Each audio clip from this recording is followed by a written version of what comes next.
Next are exceptions. Exceptions are those errors.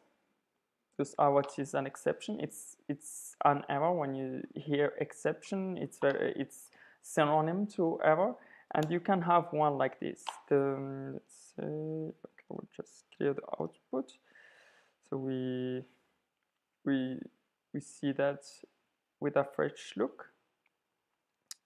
So here we have a syntax error here, and they say what is the syntax error. Always with errors you can associate them with text, and we will see how we can do that. Here, for example, we have some zero division error. We can't divide by 0. We have some concatenation, some naming errors. For example, spam is not defined.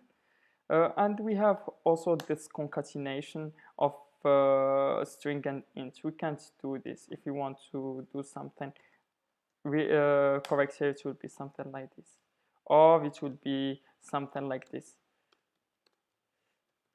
Like either you do the string concatenation, or either you do the int operation.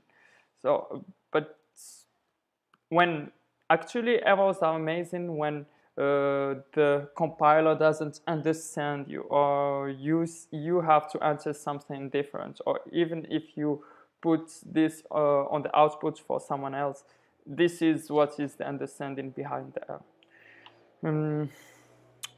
Let's say that after this tutorial, I will give you a very nice usage of and very fast usage in real life of these functionalities.